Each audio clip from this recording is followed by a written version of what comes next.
Assalamualaikum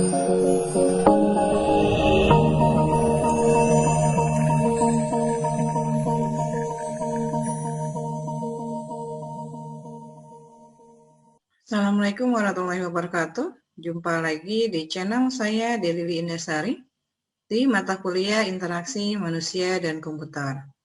Kali ini saya akan membahas di pertemuan ke-10 tentang User Interface pada IMK. Antarmuka pengguna atau User Interface merupakan salah satu hal yang sangat penting karena dia gabungan dari elemen-elemen sistem, baik dari sistemnya maupun elemen penggunanya, dan adanya interaksi antara keduanya, yaitu si user atau si pengguna dengan si sistemnya. Pengguna bisa berinteraksi dengan produk-produk yang ada di sistem dengan melalui antarmuka atau user interface yang sudah disediakan. Dialog antarmuka dan sistem dipengaruhi oleh dari bentuk interface-nya sendiri seperti apa. Kemudian antarmuka haruslah suatu yang user friendly, yaitu akrab dan ramah dengan si pengguna.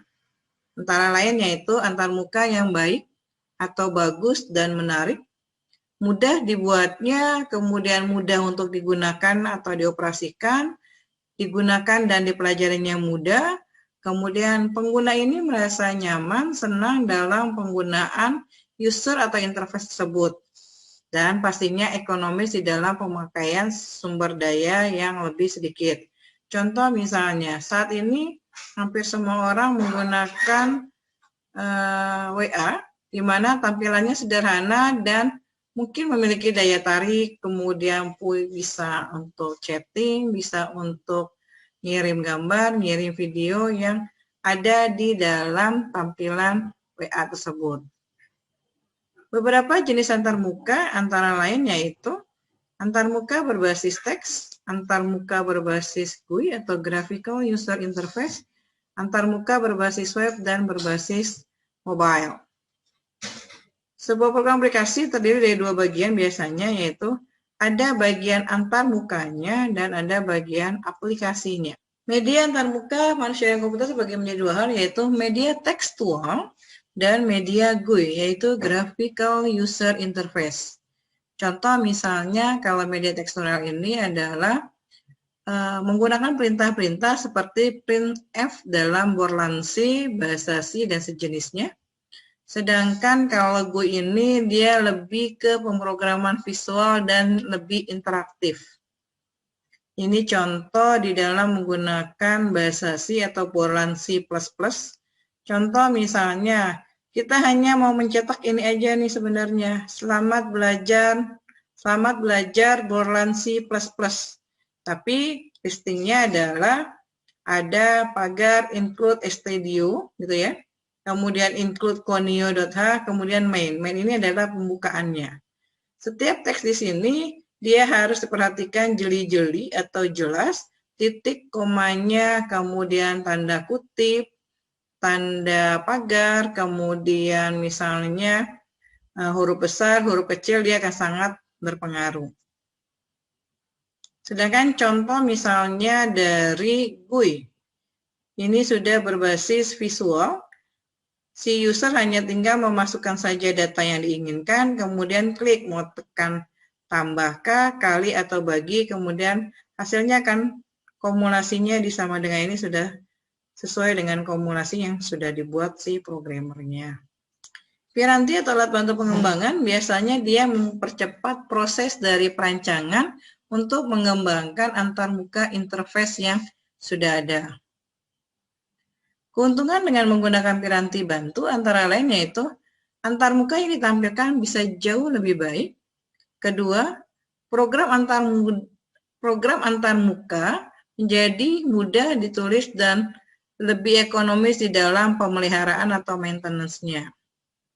Ada dua kelompok piranti bantu, yaitu piranti bantu aplikasi dan piranti bantu di dalam sistemnya. Ada beberapa hal untuk strategi pengembangan antarmuka atau interface yang harus diperhatikan. Salah satunya adalah pengetahuan tentang mekanisme atau fungsi manusia sebagai pengguna. Siapa targetnya atau siapa nanti yang menggunakan komputer atau usernya. Kedua, informasi tentang ragam dialog, struktur, isi, tekstualnya, kemudian tanggapan waktunya, dan kecepatan tampilannya seperti apa. Penggunaan prototipe yang disusun secara bersama-sama antara calon pengguna dan perancang sistem yang akan dibuat sistem atau aplikasinya, dan terakhir adalah teknik evaluasi dan uji coba. Ragam dialog.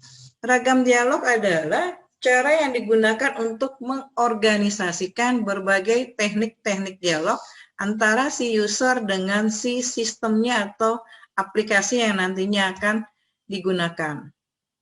Ragam dialog juga memiliki sifat, antara lain sifatnya adalah inisiatif, keluasan, kompleksitas, kekuatan, dan adanya beban informasi yang nantinya akan ditampilkan di dalam user interface atau aplikasi yang dibuka oleh si user.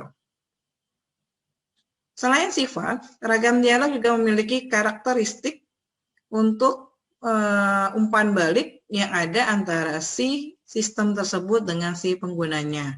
Di antaranya yaitu adanya konsistensi, kemudian umpan balik, observabilitas, kontrolabilitas, efisiensi, dan adanya keseimbangan. Ini ada beberapa sama kayak tadi gitu ya.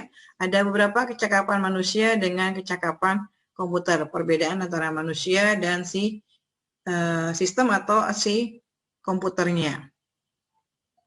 9 kategori dari ragam dialog. Sebenarnya banyak, ada beberapa hal lagi. Cuman di materi saya, di channel saya ini, saya akan membahas 9 dari ragam dialog.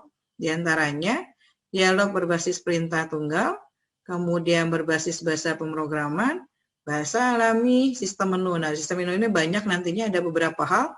Nanti bisa Anda lihat di channel saya khusus untuk di sistem menu di ragam dialog lanjutan. Kemudian dialog berbasis pengisian formulir, penjendelaan, antarmuka, manipulasi langsung, dan antarmuka berbasis interaksi grafis. Demikianlah materi yang bisa saya sampaikan di channel saya. Semoga bisa bermanfaat untuk semuanya. Terima kasih untuk semuanya yang sudah membuka, menonton channel saya. Jangan lupa like dan subscribe di channel saya di Lili Indasari, mata kuliah interaksi manusia dan komputer. Terima kasih.